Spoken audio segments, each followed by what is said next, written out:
Today, we've got a really heartwarming story to share. It's about a young girl and her very first introduction to prayer. It's a simple narrative, but it says so much about how we form our earliest connections to faith and ritual. So let's dive in and see what makes it so special. So, let's meet Sarah. The story introduces her as having bright eyes and a gentle smile.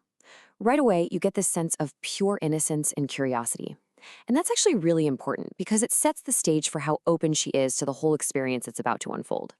Now, Sarah's journey doesn't start with a big lesson or a formal talk. It starts just by watching. Every day, she sees her mother praying.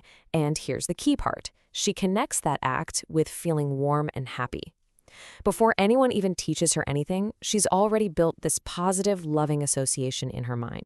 And then comes the moment that changes everything. She asks, "Mama, can I read namaz like you?" This isn't someone telling her she has to do it. This question comes from a place of pure admiration.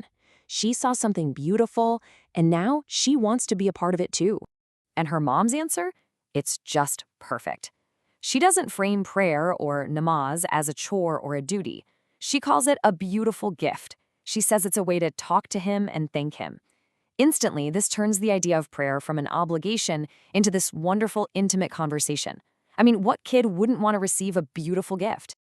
Okay, so the first practical step they take is something called wudu. It's a ritual of washing. But look how it's described, using cool water to feel fresh and plain. It's all about the senses. It connects this physical act of cleansing with the inner feeling of being ready for something secret. Now, this next part, it might seem like a small detail, but it's a huge deal. Her mom gives Sarah her very own little pink prayer mat. Think about that. Suddenly, this isn't just about copying her mom anymore. This is hers. It gives her a real sense of ownership and her own special place to connect. So, how does she learn the actual prayer? It's so simple and physical. Her mom just breaks it down into these gentle movements, standing up straight, bowing, and then prostrating, which is called sujood. It's all about learning by doing, by following along, instead of getting bogged down with complicated instructions. And this is the real heart of the story. The moment her forehead touches her very own prayer mat, she feels it, that feeling of peace, of being very close to Allah. It's not just something her mom told her about anymore. It's something she is experiencing for herself. And that personal feeling is what makes it all real for her. And what happens after the prayer is just as important as the prayer itself. Her mom doesn't correct her posture or tell her what she did wrong. No, she just gives her this loving encouragement. Allah loves little girls who remember him. It's all positive reinforcement, making her feel good about trying.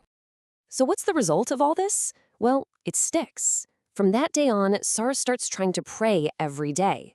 And I love that the story points out that she made small mistakes. It shows that the goal was never perfection. The goal was the effort, the intention to connect.